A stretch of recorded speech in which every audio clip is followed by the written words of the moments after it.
నేను ఇంతకుముందు చేసిన వీడియో అయితే స్కూళ్ళు గవర్నమెంట్ స్కూల్ చేయాలి, హాస్పిటల్ కూడా గవర్నమెంట్ హాస్పిటల్ చేయాలన్నది. దీనిలో ఒకటి ఏంటంటే ప్రైవేట్లో ఎవరైతున్నారో వాళ్ళందరినీ గవర్నమెంట్ జాబులు చేయాలి. డాక్టర్లు కానీ ఉపాధ్యాయులు కానీ వీళ్ళందరికీ ఎవరం కూడా తీసేయకుండా మొత్తం గవర్నమెంట్ జాబ్ చేసేయాలి. మొత్తం గవర్నమెంట్ జాబ్ చేసి అందరికీ హాస్పిటల్లో జాబులు ఉండాలి. గవర్నమెంట్ హాస్పిటల్ ఒకే హాస్పిటల్, ఏదైనా గవర్నమెంట్ హాస్పిటల్ అనేది రావాలి.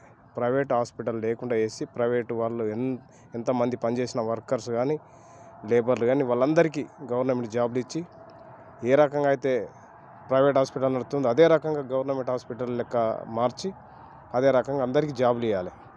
తర్వాత స్కూళ్ళు ఏవైతే ఉన్నాయో ప్రైవేట్ స్కూళ్ళు ఏవైతే ఉన్నాయో అవన్నీ తీసేసి, స్కూళ్ళు తీసేసినట్టే మొత్తం తీసేసుడు కాదు, గవర్నమెంట్ స్కూళ్ళుగా మార్చాలి. ఆ స్కూళ్ళన్నీ గవర్నమెంట్గా స్కూళ్ళగా మార్చి ఆ టీచర్లను అందులో పనిచేసే వాళ్ళని అందరినీ గవర్నమెంట్ జాబర్లను చేయాలి. వాళ్ళని అందరికీ ఉపాధి కల్పించాలి. ఇట్లాంటి ప్రభుత్వాలు రావాలి. మీరు ఏం ప్రభుత్వాలు, ప్రజలు ఏమున్నా ధర్నా చేయాలి, కొట్లాడాలి. ఎప్పుడు ప్రతిరోజు ధర్నాలు, స్ట్రైకులు, ఇట్లాంటిది తెలంగాణ లోపల మార్చుకొని తెలంగాణ మంచి నంబర్ 1 ఇండియా లోపల నంబర్ 1 స్టేట్గా తెలంగాణ కావాలి. తెలంగాణ కావాలంటే ముందు ప్రజలందరూ మారాలి. నేను మారాలి, నాతో పాటు చాలామంది మారాలి, ప్రజలంతా మారాలి. మార్పు అనేది కోరుకోవాలి. మెయిన్ యువత మార్పు రావాలి. యువకులకు మార్పు వస్తేనే ఇది సాధ్యమవుతుంది. మాలాంటి పెద్ద మనుషులు సాధ్యం కాదు. మేము ఎందుకంటే ఓట్లకు అమ్ముడు పోయి ఆ రకంగా మేము బానిసలు అయిపోయినాం. కట్టు బానిసలు లెక్క బానిసలు అయిపోయినాం. ఒక పార్టీ 2000 ఇస్తే మళ్ళీ వచ్చే పార్టీ 4000 ఇస్తా అంటే ఇంకో పార్టీ 8000 ఇస్తా అంటే మేము ఇవి తీసుకోవడానికి అలవాటు పడ్డ వాళ్ళం అవుతున్నాం. ఎట్లాంటిది మార్పు రావాలి. ఇట్లాంటిది ఎవరైనా కానీ డబ్బులు తీసుకొని ఓటు వేయకుండా పేద విద్యార్థినీలను ఫస్ట్ వాళ్ళను ముందుకు తీసుకొచ్చి వాళ్ళని నిలబెట్టి వాళ్ళని గెలిపించుకోవాలి. అది పేద విద్యార్థులు, మంచి చదువుకున్న వాళ్ళు. నేను ఏదైతే ఎగ్జామ్ కావాలని అంటున్నానో ఆ ఎగ్జామ్ ఖచ్చితంగా పెట్టాలి. విద్యార్థినులకి ఎవరికైనా ఎగ్జామ్ పెట్టి దేశాన్ని ఏ రకంగా పాలించాలి, ఎట్లా ముందుకు తీసుకెళ్ళాలి, ఇవన్నీ క్వశ్చన్ స్కూల్కు ఎట్లయితే తయారు చేస్తారో ఇవన్నీ క్వశ్చన్లు తయారు చేయాలి.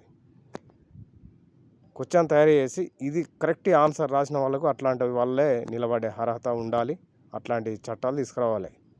చాలా మార్పు రావాలి. ఇంత చదువులు, ఇంత టెక్నాలజీ పెరిగింది, ఇంత కంప్యూటర్లు అయినాయి. ఇవన్నీ అయినప్పుడు ఎందుకు మార్చలేరు? ఒకే కుటుంబము 100 సంవత్సరాలు, ఒకే కుటుంబంలో 6, 7, 8, 4 ఇట్లాంటి పాలన బంద్ చేసుకోవాలి. ఒక్క కుటుంబంలో ఒక్కరికే ఛాన్స్ ఇవ్వాలి. ఒక్క కుటుంబం లోపల ఒక్కరికే ఛాన్స్ ఉండాలి.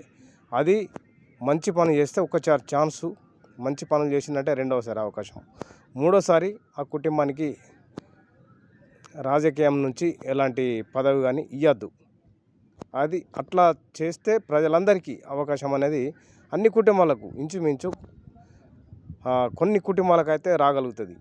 ఇప్పుడు ఎవరైతే ఉన్నారో వాళ్ళ కుటుంబాల తాతలు, ముత్తాతలు, కోడళ్ళు, మనమరాళ్ళు అంతా వాళ్ళకే చెందుతుంది తప్ప